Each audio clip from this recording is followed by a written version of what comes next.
Hello दोस्तों, welcome back to the another vlog. आप सभी लोगों का भारतीय संस्कृति में फिर से मैं स्वागत करता हूँ। मुझे पता है कि हम काफ़ी दिनों के बाद आज व्लॉग करने के लिए आए हैं एक ऐसी जगह पर ही। हमारे कॉलेज के पीछे का अर्बल गार्डन है। ये पहली बार मेरा शूट यहाँ पर हम करने के लिए आए हैं। तो आज जो हम बात करने वाले हैं इतिहास का एक ऐसा युद्ध से ऊपर मुझे याद है कि हम सब युद्ध के बारे में तो जानते हैं कि भारत ने कितने सारे राजाओं को जन्म दिया, ऐसे महान वीरों को जन्म दिया है जिन्होंने भारत माँ को बचाने के लिए, उनके धर्म की रक्षा करने के लिए काफ़ी बड़े बड़े युद्ध किए हैं, जिनमें हल्दी घाटी का युद्ध, पानीपत का युद्ध जैसे महान सारे युद्ध भी आ चुके हैं। वैसा ही गुजरात में एक युद्ध हो चुका है, नाम है भूचल मोरी ग्राउंड। उसके ऊपर वो युद्ध खेला गया हुआ था। तो उसके बारे में आज मैं आपसे चर्चा नहीं करूँगा। आज जो इस टॉपिक के ऊपर, इस ग्राउंड के ऊपर और इस ग्राउंड के ऊपर खेले गए हुए जो भी युद्ध है उसके ऊपर की जो चर्चा है वो आज मेरा दोस्त करने वाला है। तो सबसे पहले मैं अपने दोस्त से आपको इंट्रोड्यूस करवाने वाला हूँ। So please.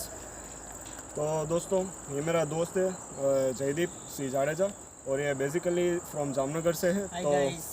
तो अब जो फ्रेम में होंगे वो होंगे जयदीप, जो आपको कहेंगे इस युद्ध के बारे में। इस युद्ध को गुजरात का पानीपत का युद्ध भी कहा जाता है। तो अब जो भी सारी है बातें भी इनकी होगी, ये ही होंगे, और आज मैं खुद पीछे जाकर शूट करने वाला हूँ। सो दोस्तों, थोड़ा बहुत फ़र्क नज़र आएगा क्योंकि आपने अभी तक तो मुझे ही फ्रेम में दिखाया, पहली बार आप मेरे दोस्त को देखेंगे।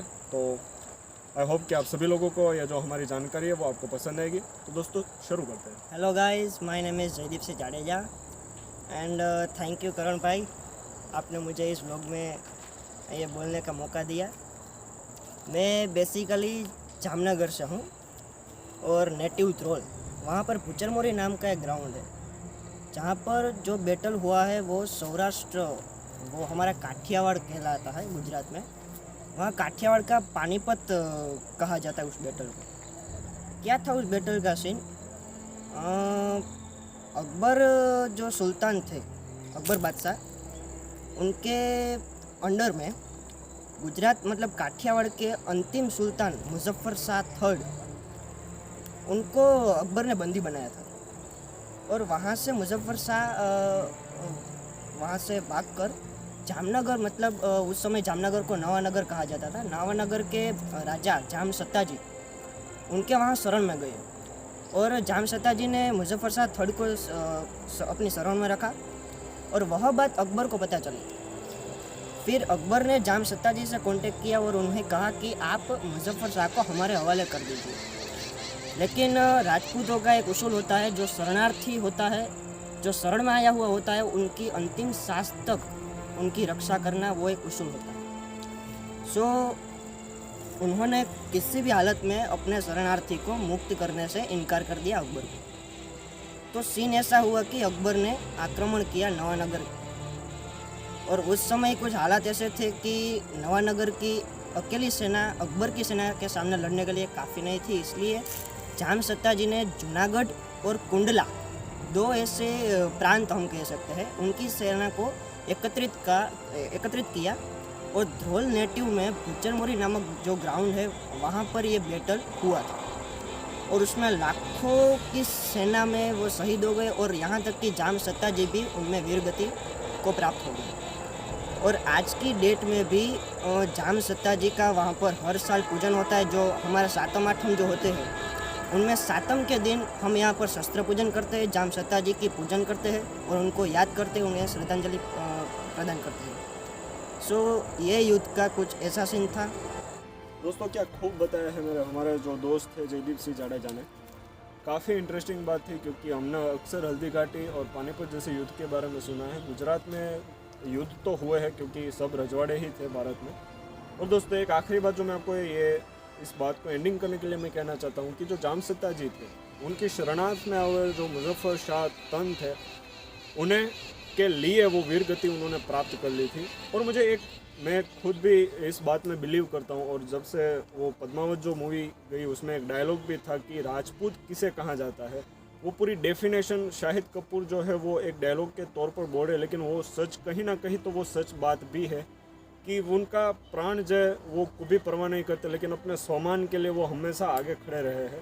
तो ये मुझे बहुत ही अच्छी मैं इंस्पिरेशन काफ़ी मैं लेता हूँ। और मैं आपको ये भी बताना चाहता हूँ कि मेरा जो इंस्पिरेशन, जो मैं जिन लोगों से मैं अपनी इंस्पिरेशन लेता हूँ, उनमें से एक महाराणा प्रताप भी है। तो आप समझ सकते हो कि भाई मैं इन सब बातों में भरोसा करता हूँ। इतिहास की दोस्तों जहाँ तक बात है, तो हम तो दोस्तों यही मेरी तो कोशिश है, मेरी 2 चैनल चलती है, एक पहली और दूसरी तो हमारी हॉस्टल लाइफ जो व्लॉग्स होते हैं उसकी। लेकिन मैं इस चैनल पर ज़्यादा फोकस इसलिए कर रहा हूँ क्योंकि ये चैनल को मैं अपनी नहीं, मैं देश के चैनल बनाना चाहता हूँ।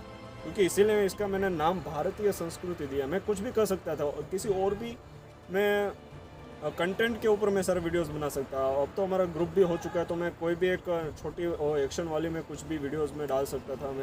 हम कुछ नाटक वगैरह कुछ तैयार कर सकते थे। लेकिन मैंने इस चैनल को अभी हाल में शुरू रखा है, इसका कारण ही यही क्योंकि आखिर में जो मुझे इस देश को एक तोहफा देना वो ये है कि भारत का बच्चा बच्चा जानना चाहिए कि भारत की संस्कृति क्या है। इसके पीछे का रीज़न सिर्फ यही है दोस्तों कि समय समय जैसे बीतता जाता है तो हमें भी पता है कि तालाब होता है, अगर उसमें रोज़ पानी तो नहीं होता है।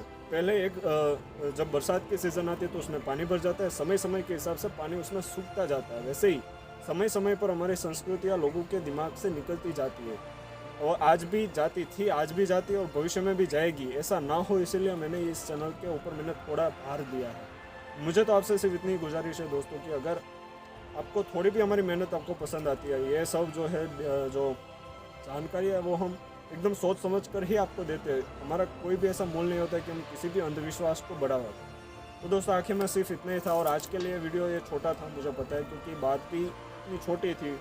युद्ध जो हुआ था वो काफ़ी बड़े पैमाने पर हुआ था और गुजरात में काफ़ी फेमस भी है।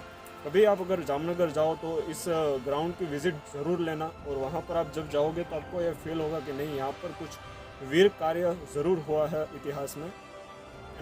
फिर से मैं धन्यवाद देना चाहता हूँ मेरे दोस्त को, जयदीप सिंह जाडेजा को, ऐसी अवारनवार वीडियो लाने के लिए। और आखिर में हमें बुलाना चाहता हूँ मेरे दोस्त को, जो आप सभी लोगों का शुक्रिया अदा करेंगे। करण भाई एंड ऑल गाइस।